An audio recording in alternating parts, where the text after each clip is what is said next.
সেই পুরনো পেশি শক্তি, আধিপত্য বিস্তার, দলবাজি, দখলবাজি রাজনীতি আজকে শুধুমাত্র রাজনৈতিকভাবে আধিপত্য বিস্তার, দখলবাজি নয়, বিভিন্ন সংগঠন, পেশাজীবী সংগঠন, শিক্ষক সংগঠন, প্রেস ক্লাব, বিভিন্ন সমিতি, সচিবালয় সব দখল হয়ে গেছে, হাত বদল হয়েছে, আর কোনো পরিবর্তন হয় নাই। যার ফলে আজকে আইনের শাসনের অবনতি হচ্ছে, আইন শৃঙ্খলা পরিস্থিতির অবনতি হচ্ছে, মানুষের মধ্যে শঙ্কা তৈরি হচ্ছে।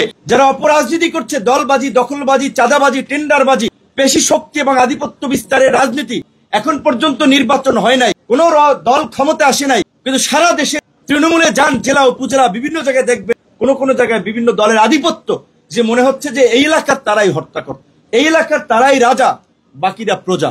এরকমের আলাপ আলোচনা হচ্ছে, পরিস্থিতি তো আমরা দেখতে পাচ্ছি।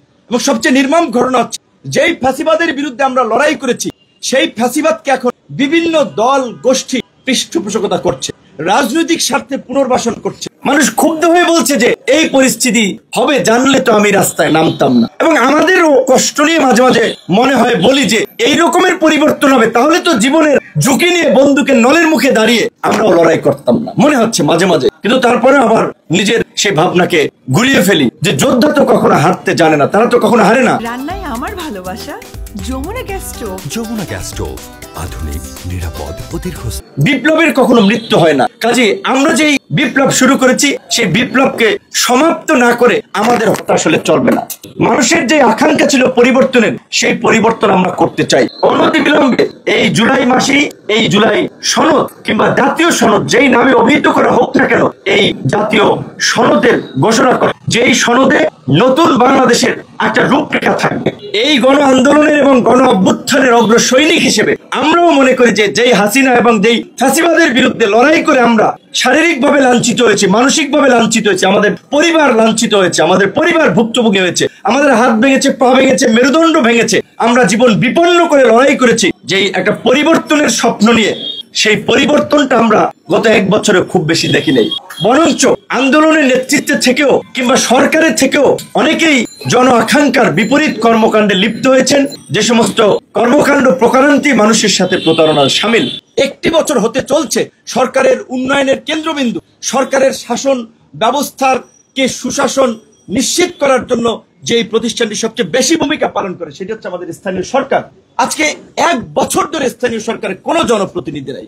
জাতীয় নির্বাচনের আমরা একটা রোডম্যাপ, সম্ভাব্য তারিখ আমরা জানতে পেরেছি, এখন পর্যন্ত স্থানীয় সরকার নিয়ে সরকারের কোনো ভাবনা নাই। স্থানীয় সরকার চলছে, জনগণ ভোগান্তির শিকার হচ্ছে, প্রতিষ্ঠানগুলোতে বিশৃঙ্খলা দেখা দিচ্ছে। কাজেই অন্তত জাতীয় নির্বাচনের পাশাপাশি স্থানীয় নির্বাচনের একটা রোডম্যাপ সরকারের থাকা উচিত। আমরা আশা করি এই জুলাই সনদ কিংবা জাতীয় সনদ ঘোষণার পাশাপাশি এই যে তৃণমূলের মানুষকে সেবা দেওয়া প্রতিষ্ঠান, স্থানীয় নির্বাচনের সরকার একটা দিক নির্দেশনা আমাদের সামনে উপস্থাপন করে। আমাদের এই 11 দিন ব্যাপী কর্মসূচি, আপনারা দেখেছেন যে কর্মসূচির লিগাসি এবং কর্মসূচির লক্ষ্য উদ্দেশ্য মোটিভ। আমাদের প্রথম কর্মসূচি, প্রথম দিন, জুলাইয়ের প্রথম দিন, কোটা সংস্কার, রাষ্ট্র সংস্কার আলোচনা সভা। যেই কোটা সংস্কার থেকে আমরা রাষ্ট্র সংস্কারে আন্দোলন থেকে শুরু করে রাজনীতি এবং সর্বশেষ গণ অভ্যুত্থানের মাধ্যমে ফ্যাসিবাদকে বিতাড়িত করেছি, আমাদের সেই কাঙ্ক্ষিত স্বপ্নের সোনার বাংলা, নতুন বাংলাদেশ আমরা গড়বই, যতই প্রতিবন্ধকতা আমাদের সামনে আসুক। এবং যেহেতু আমাদের আন্দোলনের ফলে একটা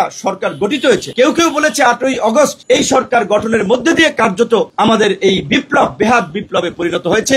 সেই বেহাত বিপ্লব নাকি কার্যকর বিপ্লব, আমরা সেটার একটা মূল্যায়ন সভা করতে চাই। তাই আমরা 8ই আগস্ট আমরা এই গণ অভ্যুত্থানের প্রত্যাশা এবং প্রাপ্তি নিয়ে আমরা একটা মূল্যায়ন সভা করব।